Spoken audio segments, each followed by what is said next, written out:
起きて働いて食って働いて食って寝て起きて働いて食って働いて食って寝て起きて働いて食って働いて食って寝て起きて働いて食って働いて食って寝て。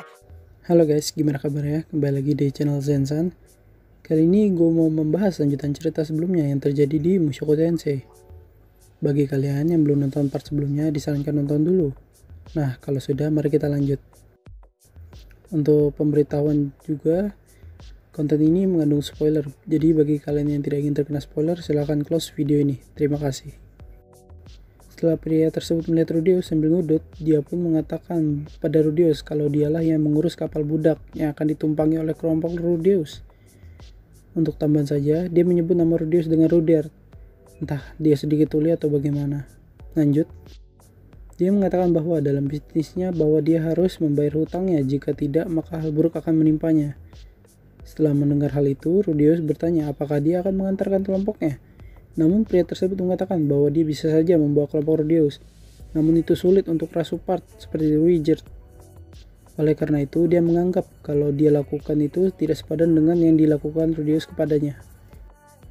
Setelah mendengar hal tersebut, Rudeus menanyakan apa yang harus dia lakukan agar hal yang dia lakukan sepadan. Pria itu pun mengatakan kalau dia harus memindahkan stok budaknya di suatu lokasi, dan dia ingin Rudeus dan Ruijerd untuk mengambilnya di sana. Budak yang berada di sana harganya cukup mahal, oleh karena itu, jika mereka dapat memindahkannya, maka imbalannya pun sepadan. Dan akhirnya Rudeus pun menyetujuinya. Sampainya di lokasi tersebut, mereka diarahkan oleh seseorang yang menjaga tempat tersebut. Sambil mereka berjalan, Rudeus pun bertanya kepada Ruijerd, kapan dia mengenal penyeludup itu. Ruijerd pun mengatakan kalau dia mengenalnya saat Rudeus tertidur di kasur. Setelah itu, Rudeus bertanya apakah Ruijerd tidak keberatan dengan apa yang mereka lakukan saat ini, mengingat mereka saat ini bekerja sama dengan penjahat. Ruijerd pun mengatakan tidak apa-apa karena dia tidak ingin sampai Rudeus menjual tongkat pemberian Eris. Jadi Ruijerd hanya meminta satu hal, yaitu jagalah tongkat sihirnya dengan baik. Rudeus pun menangis mendengar hal tersebut dan memeluk Ruijerd. Rudeus pun mengatakan kalau ada yang membuat Ruijerd kesal, katakan saja padanya, maka mereka bersama akan menghabisi orang tersebut. Ruijerd pun setuju. Setelah mereka memindahkan budak tersebut, mereka pun berlayar bersama para penyeludup itu. Saat itu, Eris mabuk parah dan jatuh di pelukan Rudeus. Awalnya Rudeus mengira bahwa Eris ingin melakukan sesuatu yang mantap dengannya. Namun, dia tersadar kembali saat melihat wajah Eris yang terlihat menahan muntah. Rudeus pun memindahkannya ke kasur dan memberinya sihir detoksifikasi untuk meredakan mual Eris.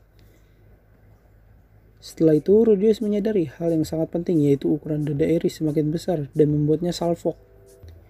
Eris pun menanyakan apa yang Rudeus lihat hingga terdiam. Dia pun tersadar kembali dan mengatakan tidak apa-apa. Selang beberapa waktu, Rudeus meminta maaf kepada Eris mengenai kekalahannya yang disebabkan oleh mata sihir miliknya. Eris pun mengatakan jika dia tidak mempermasalahkan hal tersebut dan dia mengatakan bahwa selanjutnya dia tidak akan kalah. Setelah 2 minggu berlayar, akhirnya mereka pun sampai ke pelabuhan benua Milis. Setelah turun, Eris langsung kembali bersemangat karena sudah tidak mabuk laut lagi. Setelah berbincang sebentar, Rudeus pun izin pamit sebentar karena ada urusan dan menitipkan tongkat sihirnya kepada Eris. Dia pun pergi ke tempat pengelolaan budak milik pria tersebut untuk menjemput Ruijerd seperti yang sudah dijanjikan. Setelah sampai di sana, Rudeus diarahkan oleh seseorang yang mengelola tempat tersebut. Saat sedang berjalan di lorong, Rudeus tidak sengaja melihat hewan yang cukup aneh karena dia terbaring di atas lingkaran sihir yang bersinar. Lanjut, setelah sampai di lokasi tersebut, dia pun melihat Ruijerd yang sudah tidak botak lagi dan dirantai. Pria tersebut menyuruhnya untuk membuka rantai tersebut saat mereka sudah di luar. Saat sedang berbincang sebentar, Ruijerd mengatakan bahwa dia ingin membebaskan para budak yang ada di tempat ini dan memberitahukan lokasinya kepada Rudeus. Rudeus pun langsung menyetujuinya dan langsung melepas rantai Ruijerd tanpa memberi aba-aba dan memberinya tongkat dan langsung membunuh penjaga tersebut. Rudeus dan Ruijerd pun berpencar untuk menyelamatkan para budak. Saat sampai di lokasi, Rudeus langsung membuka kurungan tersebut dan Rudeus pun terkejut karena ternyata budak tersebut adalah gadis kecil dari ras hewan yang sangat imut tentunya. Rudeus pun sangat senang dan merasa di surga. Dan bersambung. Baik, itu tadi pembahasan lanjutan cerita Mushoku Tensei. Sekian dari gua. Kalau lu suka dengan pembahasan ini, cukup tekan tanda like dan juga subscribe jika mau. Dan juga jangan lupa menekan lonceng notifikasi agar setiap gua ada update video kalian gak ketinggalan. Sekian pembahasan kali ini, sekali lagi dan terima kasih. Adios.